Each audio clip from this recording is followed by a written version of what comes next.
এবং বিরোধী দলের থেকে এই আপনাদেরকে নিয়েই আমরা রাজপথে অনেক আন্দোলন করি এবং সর্বশেষ ছাত্র জনতার আন্দোলনে আমরা মুক্তি পেয়েছি স্বৈর শাসকের হাত থেকে, কিন্তু আমরা কিন্তু এখনো ক্ষমতায় যাই। কাজে আপনাদেরকে একটা কথা বলতে চাই, অভাব অভিযোগ যেগুলো আছে সেগুলো আমি আপনাদেরকে অবগত করছি। হতাশ হওয়ার কিছু না, আপনাদের মূল্যায়ন হবে, আমাদের মূল্যায়ন হবে, অবশ্যই হবে। সেই জন্য আমাদের দলকে সুযোগ দিতে হবে। আগে আমাদের দল ক্ষমতায় আসুন, তারপর নেতারা আমাদের জন্য কোথায় কি করতে হবে, কার কোথায় কি প্রয়োজন, যে যেভাবে যেখানে সেট হইতে চান, যার যেখানে যতটুকু যোগ্যতা আছে, যারা যেভাবে দেওয়া সেটা আপনারা অবশ্যই পাবেন। এবং সেই জন্য আমার জেলা মহিলা দল আপনাদেরকে সহযোগিতা করবে ইনশাআল্লাহ।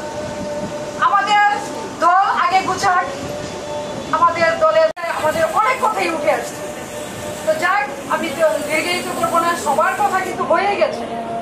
আজকের এই মহিলা দলের প্রতিষ্ঠা বার্ষিকীতে আমাদের মা দেশনেত্রী বেগম খালেদা জিয়ার রোগ মুক্তি এবং আমাদের যে বীর শহীদ, যে ছাত্র জনতা আত্মহুতি দিয়েছে, তাদের রুহের মাগফিরাত কামনা করছে। সর্বশেষ আমি একটা কথা বলি, আমাদের যে দলের ভারপ্রাপ্ত চেয়ারম্যান তারেক রহমান, উনি কিন্তু আমাদের একটা বার্তা দিয়েছেন, সেটা হচ্ছে আমরা কেউ বৈষম্যের শিকার হব না। আমাদের মূল্যায়িত হবে, আমাদের মূল্যায়ন করা হবে।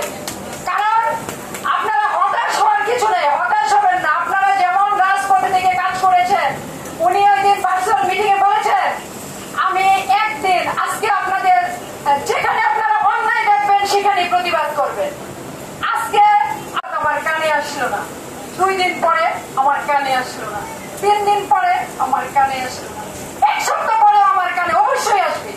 কারণ আমি আপনাদের সাথেই আছি, আপনাদের কি আমার প্রয়োজন, উনি আমাদের বঞ্চিত করে নাই।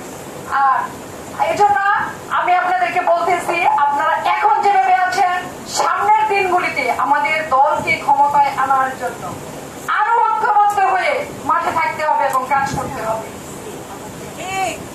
জানাচ্ছি যে দীর্ঘ সময় আপনাদের এতজনের কথা শুনেছেন, সেজন্য আপনাদেরকে আন্তরিক অভিনন্দন। আগামী দিনেও আপনাদের সাথে আমাদের রাজপথে দেখা হবে এই আশা ব্যক্ত করে আমি আমার বক্তব্য এখানেই শেষ করছি। এখন একটু মোনাজাত